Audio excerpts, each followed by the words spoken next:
How's it going, everyone, and welcome back to the channel.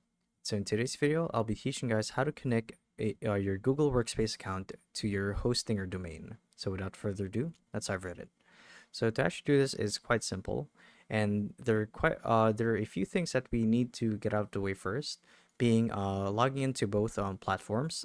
So the first thing that you guys want to do is you want to make sure that you're logged into your Google Workspace account as an administrator.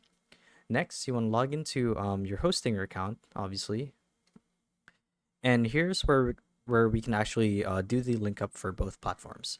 So step one, we're going to activate the order. So like I said, log into your hosting account, and you will find your Google Workspace order on the homepage of the H panel.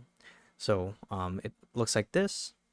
So from here, what you would want to do is you want to click on the setup button next to the order and complete the process. So this one right here. So after your order is set up, you guys want to click on manage and you'll be able to create a primary admin account for your hostinger and Workspace domain. So step two is to verify your domain. After logging into Google Workspace, a pop-up will appear to verify your domain. So you obviously want to click on this and then you will get your domain verification code through Gmail or SMS. So you want to make sure that you take note of this code. So basically just copy it.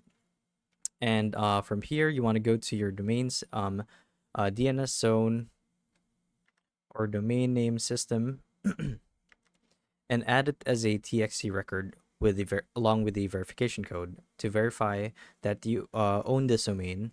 And yeah, you should be good to go.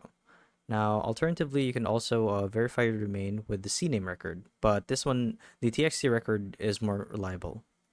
Next, if your domain is pointing elsewhere by NS records, then your DNS zone management is moved to the provider you pointed the domain to and should be managed from there.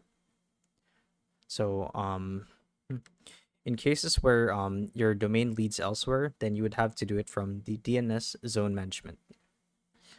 And after making these changes to your DNS records, you'd have to give it at least a day for them to propagate. And once the propagation is complete, you'll be able to use your Google Workspace service on Hostinger. So yeah, there you guys have it. So hopefully this video helped you guys out. And if it did, be sure to let us know down in the comment section below.